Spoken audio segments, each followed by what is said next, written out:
Monsieur Lefrançois, on prend un moment pour parler de divers sujets qui touchent à Côte-de-Beaupré plus précisément. Mais on va commencer par l'événement qui se passe actuellement aujourd'hui avec la Grande Assemblée pour agir et vivre ensemble Côte-de-Beaupré. C'est un sujet qui est important parce que les gens, l'organisation amenaient une nouvelle planification stratégique pour les 5 prochaines années. Qu'est-ce qui s'est passé? Je pense que les gens n'ont pas nécessairement accepté cette planification proposée. Oui. Bien, il faut comprendre que la MRC a pris sous son aile depuis 2002 la planification stratégique du développement social, d'agir et vivre ensemble. Donc, une concertation des gens du milieu à travailler en collaboration, à travailler ensemble. On emmenait différents financements, organisations et un comité aussi de la planification stratégique. Donc aujourd'hui, c'est une assemblée avec les membres en lui disant c'est quoi on avait réussi à mettre en place présentement, je dirais comme projet pilote, mais comment on fait évoluer la démarche aussi pour une vision à long terme. Donc on parle d'une planification aller pour les 5 prochaines années jusqu'en 2030. Donc, il y a différents aspects. Là, je suis content de la réunion quand même parce qu'on voit les inquiétudes, la compréhension des gens aussi. Des fois, on a un travail à faire sur comment on veut planifier, comment on veut faire évoluer la planification pour qu'elle soit à la grandeur du territoire, de Bois-Châtel à Saint-Tite-des-Caps, comme je dis toujours. Donc, on a eu des bonnes discussions, des inquiétudes sont compréhensibles aussi vis-à-vis de notre comité stratégique, la façon dont on va évoluer la démarche d'agir et vivre ensemble sur la côte de Beaupré.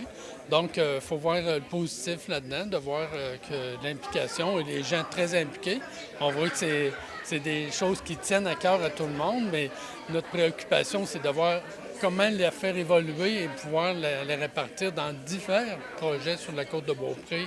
Et tout le temps, c'est pour le bien de tout le monde. Donc, c'est un peu ça, la réunion qu'on a eue. Mais en même temps, je dis tout le temps, notre force, c'est l'écoute. Hein? Si on n'écoute pas en politique, là, je pense qu'on n'est pas à bonne place. Donc, il faut écouter, il faut comprendre, puis il faut échanger. Donc, on avait une présentation au début, justement, par une consultante qui nous expliquait justement les points, comment on pouvait tous être autour de la même table, mais comprendre les mêmes enjeux puis avoir le même objectif. Bon.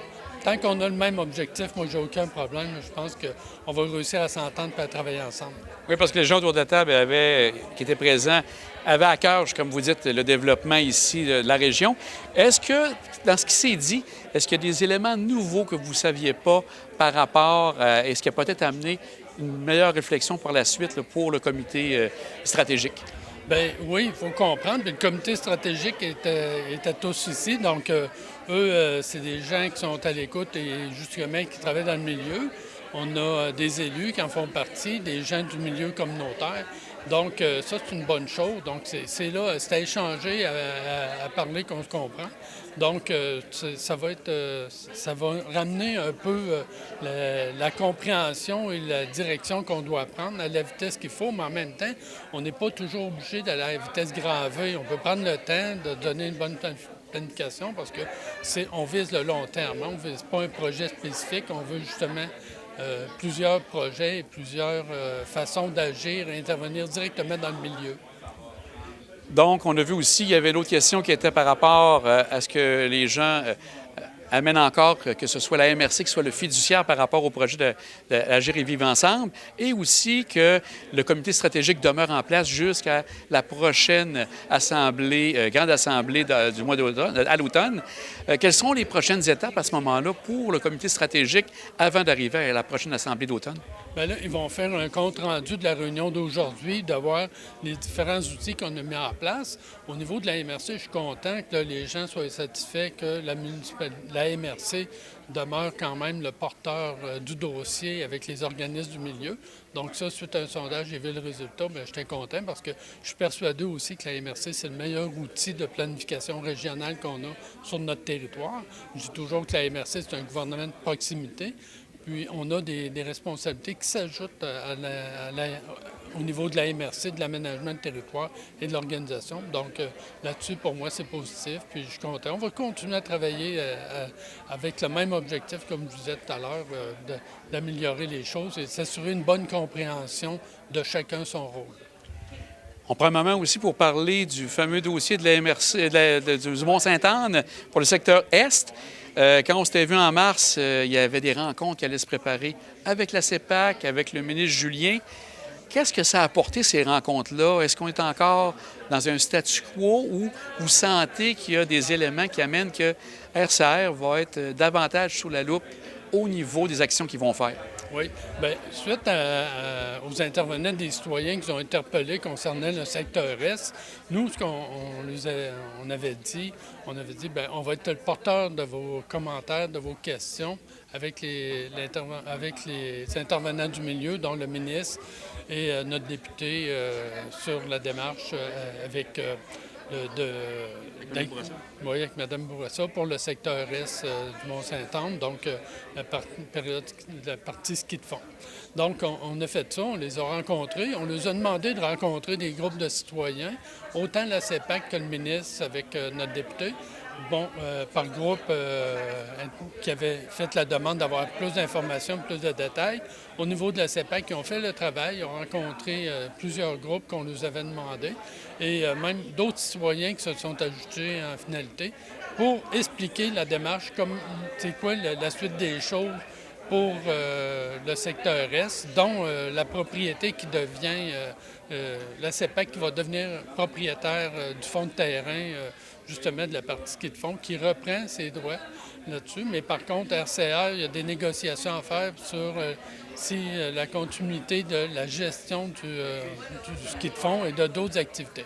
Donc, nous, là-dedans, au niveau de la MRC, on a toujours dit on veut collaborer, on veut vous aider, on veut être partenaire avec la CEPAC pour voir comment on peut être des agents facilitateurs.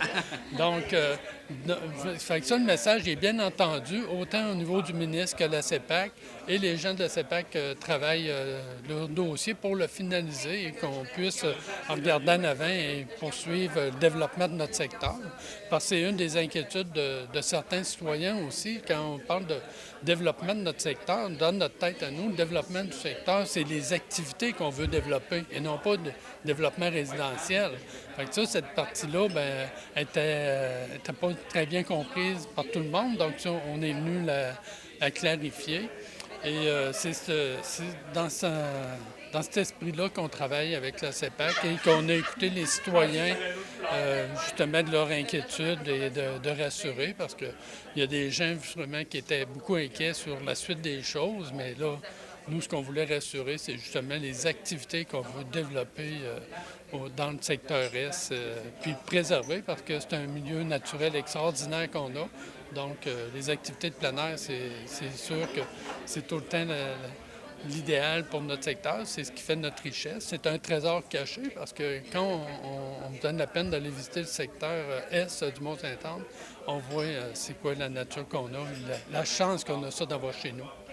Est-ce qu'on peut penser que RCR aura des collaborations, des partenaires qui viendraient aider justement à ce que ça soit plus animé ou que ça va demeurer seulement qu'RCR selon ce que vous avez entendu dans les discussions?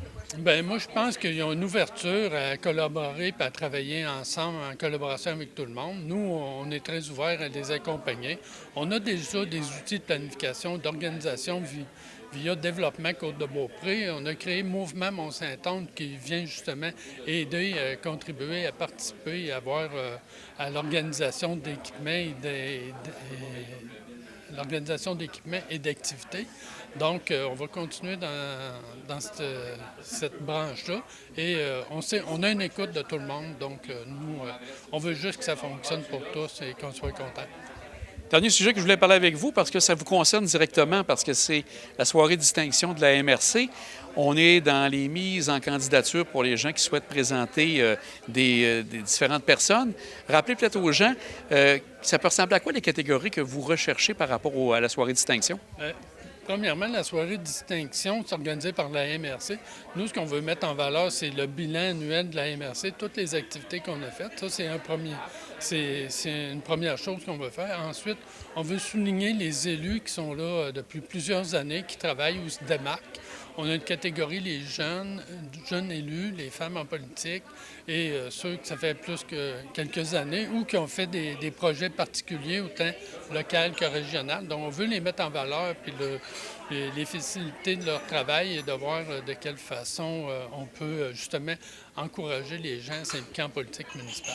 Donc, c'est une chose. Et aussi, bien, au niveau du territoire, bien, on a des gens, des fois, qui passent sous le radar, que je dis tout le temps, qui sont impliqués au niveau communautaire, au niveau d'activité de communauté, des gens, tout ça. Fait eux aussi, on dit aux gens, soumettez-nous les candidatures, on va analyser, puis si possible, bon, on va les mettre en valeur et on va justement les remercier publiquement du travail qu'ils font, qui sont souvent inaperçus, mais très importants. Et aussi, on a une catégorie pour les sports, les jeunes, les sports, les athlètes de la côte qui rayonnent sur le territoire ou à l'extérieur, et les artistes aussi.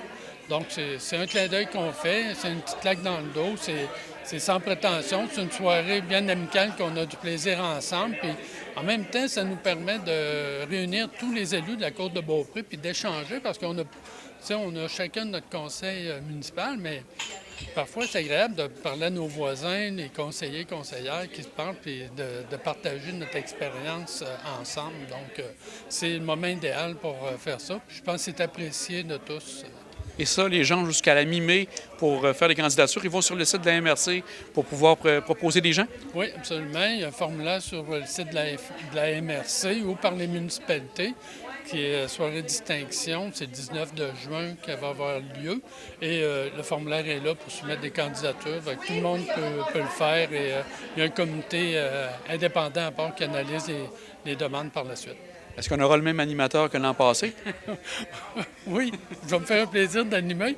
Pas à cause que je suis le meilleur, parce que c'est moi qui coûte le moins cher. Fait que je le fais bénévole, mais j'aime ça aussi, puis je connais assez de monde. Fait que c'est en toute humilité que je le fais, là, donc c'est agréable aussi, oui. Monsieur Lefrançois, un grand merci d'avoir pris du temps.